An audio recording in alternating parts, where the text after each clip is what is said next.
Women's day, सच में women's day celebrate कैसे होगा, कब होगा? सबका टाइम आता है, you just have to wait for it. क्योंकि टाइम की सबसे अच्छी बात यह है कि वो एक जैसा नहीं रहता। कोई डिफरेंस नहीं है अभी। एक लड़का जितना काम कर सकता है, एक लड़की भी उतनी ही काम कर सकती है। बहुत सारे चेंजेस ऑलरेडी गवर्नमेंट ने किए हैं वुमेंस के लिए, मैटरनिटी लीव्स मिलती हैं और महिलाओं को तो हैप्पी वुमेंस डे सबसे पहले। हर दिन हम औरतों का होता है, हर दिन हमारी जिम्मेदारियां बढ़ती रहती है, हर दिन हम अच्छे से वो जिम्मेदारियां परिपूर्ण करते हैं। तो वुमेंस डे हमारे लिए रोज़ होता है, एक दिन स्पेशल नहीं होता है। पर एक बात मैं कहना चाहूँगी, मैं अभी सोच ही रही थी 2-3 दिन पहले कि वुमेंस डे, सच में वुमेंस डे सेलिब्रेट कैसे होगा, कब होगा? तो जिस दिन एक औरत कार का इंजन रिपेयर करना सीख लेगी और साथ में ही उसी घर के मर्द घर के मिक्सी और वॉशिंग मशीन चलाना सीख लेंगे, तब होगा सच्चा वुमेंस डे। जी, बहुत बहुत हर किसी के जीवन में ऐसी परिस्थितियाँ आती रहती है कि जब आप लो फील करते हो और ऐसा लगता है कि बस अब मुझसे ये काम नहीं होगा, अब मुझे कोई परिवार की ज़िम्मेदारी नहीं लेनी है, या बस आज मैं कुछ करना नहीं चाहती हूँ, सिर्फ़ अपने लिए जीना चाहती हूँ। ऐसे दिन आते हैं और ऐसे दिन भी जी लेने चाहिए। एक मी टाइम होता है, वो मी टाइम हर किसी को निकालना है, ख़ास करके औरतों को निकालना है अपने लिए। कोई ब्यूटी पार्लर में जाके अपने आप को खुश कर देती है, कोई शॉपिंग करके अपने आप को खुश कर लेती है, कोई अच्छा खाना बना के अपने आप को खुश कर लेती है। तो मैं तो यही कहूँगी कि ये सारी चीज़ें हैं वो बहुत टेम्पररी होती है।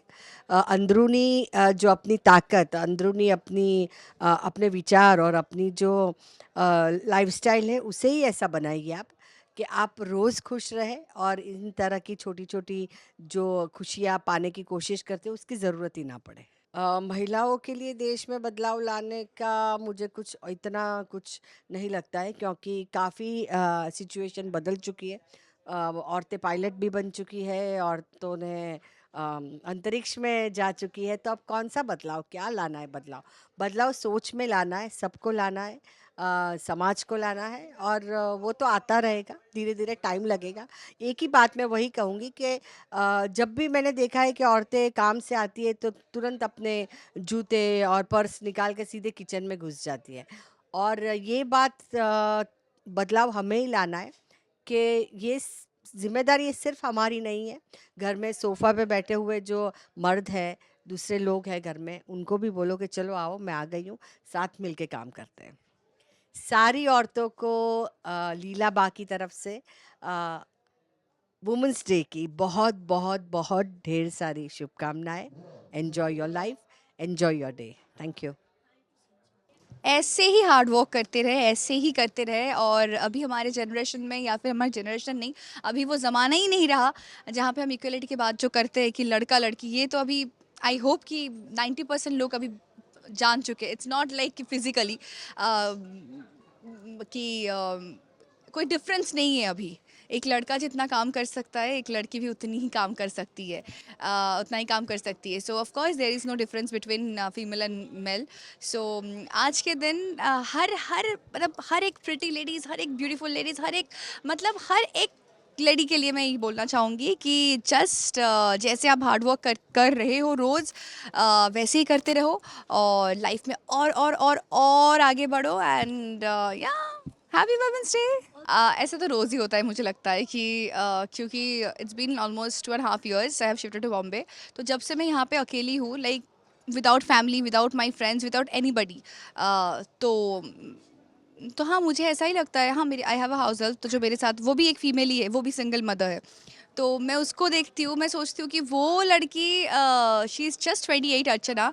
तो अगर वो इस उम्र में आके जस्ट 28 में तो वो अकेले इतना कुछ कर रही है, मेरी तो शादी भी नहीं हुई है अभी तक। तो मुझे पता नहीं, मुझे अर्चना से बहुत मोटिवेशन मिलता है। जो वो मेरे घर पे जब है तो वो इंग्लिश क्लासेस करने चाहती है, उसने लैपटॉप लिया है। तो मैं उसको देख, ट्रस्ट मी, मैं उसको देख के बहुत खुद को इंस्पायर करती हूँ कि यार वो इतना कुछ कर रही है तो मुझे तो और करना चाहिए।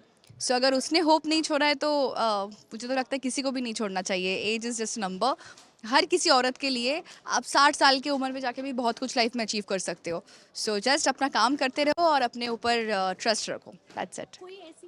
ऐसे बहुत लड़के होते हैं जो मैं चेंज चेंज ठीक करना नहीं बोलूँगी, क्योंकि ये तो मेंटेलिटी के ऊपर डिपेंड करता है कि क्या किसकी सोच कैसी है।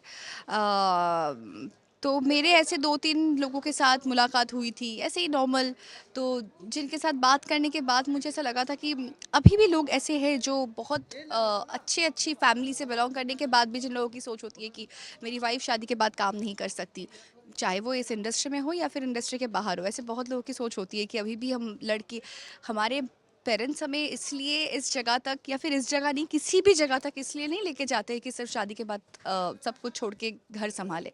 ऑफ कोर्स हम कहते हैं कि नारी शक्ति की जो बात होती है ना, तो हमारे अंदर, हर एक फीमेल के अंदर, हर एक लेडी के अंदर ये एक बात होती है कि वो घर और बाहर दोनों एक साथ संभाल संभाल सकती है या संभाल लेती है। मेरी mummy she is also a working lady, तो अगर वो कर सकती है तो वाई, मतलब मैं क्यों नहीं, या फिर बाकी औरतें क्यों नहीं? जिनको नहीं करना है वो अलग बात है। तो अभी भी मुझे ये लगता है कि ये ना लड़कियों के ऊपर नहीं बोलूँगी, ऐसे बहुत सारी लड़कियाँ हैं जो जो अपने सपने को छोड़ देती है।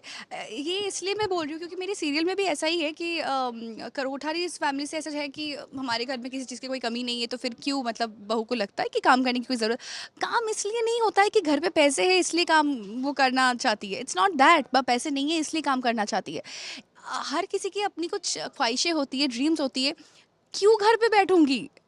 मतलब मैंने तो कभी लाइफ में किसी से पूछा भी था कि शादी के बाद तुम्हारी, मतलब जो भी प्लानिंग प्लॉटिंग है, जो भी है, कि तुम्हारी वाइफ शादी के बाद काम नहीं करेगी तो तुम क्या करोगे? मैंने कहा, मुझे तो काम करना है। क्यों? यही पे प्रॉब्लम है। तो मैं ये चाहती हूँ कि ये बदले, मतलब आजकल के जनरेशन में ये क्वेश्चन आना ही नहीं चाहिए कि I don't want my wife to work after marriage. मतलब मुझे समझ में ही नहीं आता है, मतलब मैं बहुत चिढ़ जाती हूँ ऐसे, कोई भी ऐसे बात करता है ना कि हाँ आप ये बोल सकते हो कि थोड़ा घर का भी देख लो। मतलब शादी मतलब ये नहीं कि अपने सपने को कुर्बान कर देना होता है। कि अभी मैं आई एम गेटिंग मैरिड, सो इसलिए मेरे अंदर पता नहीं 2 दिन से ये बहुत ज़्यादा चल रहा है कि यार अब कोठारीज भी ऐसे ही है कि क्यों मेरे जो लेटर आए थे, बॉम्बे से आया था, तो उसको जला दिया उन्होंने। तो इट्स लाइक कि हाँ, तो इसलिए मेरे अंदर वो नारी शक्ति और जाग चुकी है कि क्यों नहीं, क्यों नहीं। मैं किसी को भी देखने से बोलती हूँ कि ऐसे, मेरे फ्रेंड्स को भी ऐसे मत बोल यार, ऐसे मत बोल। तो हाँ, बस मैं चाहती हूँ कि यही चेंज हो जाए आजकल के जनरेशन में, कि इक्वालिटी जो भी है ये बोथ वे से रहना चाहिए। कि अगर शादी के बाद एक लड़की की ज़िंदगी नहीं बदल रही है तो एक लड़की की भी नहीं बदलनी चाहिए। आई थिंक एक बहुत इंपॉर्टेंट चीज़ मुझे लगती है, just because a woman is independent और वो वर्क कर रही है, इसका ये मतलब नहीं है that she is not sensitive at heart, and there is a lot of power in owning your sensitivity. I think उससे स्ट्रॉन्ग कोई चीज़ नहीं हो सकती जब आप बैलेंस करते हो अपनी सेंसिटिविटी और एट द सेम टाइम अपनी इंडिपेंडेंस। तो I think that's the best thing you can do. So all the womens out there, please own everything that you are. Please own the strong side that you have, and please own the emotions and sensitivity that you have. So yeah, happy Women's Day, and like keep working hard because you are the leader. You're gonna lead it. Thank you. ऐसे तो बहुत दिन होते हैं मेरे साथ, because I don't know, जब आप फैमिली से दूर रहते हो तो ऐसे दिन होते ही रहते हैं। इट्स लाइक अ कांस्टेंट कि स्पेशली हमारी फील्ड में ऐसे ऊपर नीचे दिन आते रहते हैं। बट आई थिंक जो मुझे इनिशियली याद है, जो मेरा एक लर्निंग टाइम था, was when I just started modelling. मैं 16 ईयर्स की थी, it was my starting days, and you know, when you're new you don't know much, and I was feeling very low this day कि I got rejected for looking too young for a shoot. And I think मेरी mummy ने कहा कि सबका time आता है, you just have to wait for it, क्योंकि time की सबसे अच्छी बात यह है कि वो एक जैसा नहीं रहता। तो वो अच्छा भी होता है, वो बुरा भी होता है। तो I think that is my motivation, that every time there's a bad time, I know that the good time will come. I think under estimation, just because a girl is from, जैसे मेरी जैसी जो लड़कियाँ जो small town से हैं, तो उनको देख के हमेशा एक अंडर एस्टिमेशन होता है लोगों में कि अरे ये तो she is a small town girl. तो आई थिंक वो एक चीज़ है जो चेंज होनी चाहिए। We should stop underestimating women's, and specially also overestimating women's की, just because she is a strong independent earning women, she can not be sensitive, she can not take care of a family, she can not understand emotions. तो एक under estimation over estimation का एक balance होना चाहिए कि आप under estimate भी ना करो जो नहीं है, और आप ओवर एस्टिमेट भी ना करो जो है। So I think that is one thing that needs to be learn in order to build that equality. Very happy women's day to every women out there, जो अपने लिए स्टैंड लेती हैं, जो नहीं भी ले पाती हैं, उनको भी हिम्मत से आगे बोलना चाहिए, अपने लिए स्टैंड लेना चाहिए। और आपके आसपास कोई ना कोई तो ऐसा होगा जो आपकी मदद के लिए आगे ज़रूर आएगा। जैसे प्रार्थना के लिए अनुपमा जी हैं, राही हैं, जो उसको हमेशा हिम्मत देती हैं। और उसकी ढाल बन के तो नहीं, लेकिन उसको हिम्मत देती हैं कि वो अपने लिए बोल पाए। होता है, कई कई बार ऐसा होता है when I was in college exams में, कभी हम लाइक फिज़िकली वेल नहीं रहते हैं, और कभी कभी सेट पे भी बहुत ज़्यादा सीन्स ऐसे होते हैं, जैसे कल मैंने पूरा रोने वाला सीन किया है। तो अपने आप को एक वो गैदर करना, एक एनर्जी गैदर करना कि नहीं, यू कैन डू इट। और जब ऐसे एनर्जेटिक सीन्स होते हैं तो एनर्जी अपने आप आ जाती है। और जो भी रूपाली मैम के साथ शूट करता है तो वो तो एनर्जी ऑटोमेटिक आ ही जाती है। इतने अच्छे से वो परफॉर्म करती है ना कि कुछ भी चल रहा हो माइंड में वो सब भूल जाते हैं, बस सीन पे फोकस रहता है। बहुत सारे चेंजेस ऑलरेडी गवर्नमेंट ने किए हैं वुमेंस के लिए। मैटरनिटी लीव्स मिलती हैं और पीरियड्स के समय भी वुमेंस के लिए काफ़ी अब ओपनली बात की जाती है। इवन मैंने ये देखा है कि मेरी ही कुछ फ्रेंड्स भी लाके सैनिटरी पैड्स वगैरह, और जो भी हमें लगता है वो खुद से आके पूछते हैं कि do you need something. So I love this change कि धीरे धीरे जो सोसाइटी में चेंज आ रहा है, मैं ये नहीं कहूँगी कि पूरी तरह से आ गया है, बट धीरे धीरे आ रहा है। और हम इसी अवेयरनेस के साथ हम यही एक्सपेक्ट करते हैं कि धीरे धीरे सब लोग इसके लिए बहुत कंफर्टेबल हो जाए और अच्छे से ओपनली इसके बारे में बात कर सकें।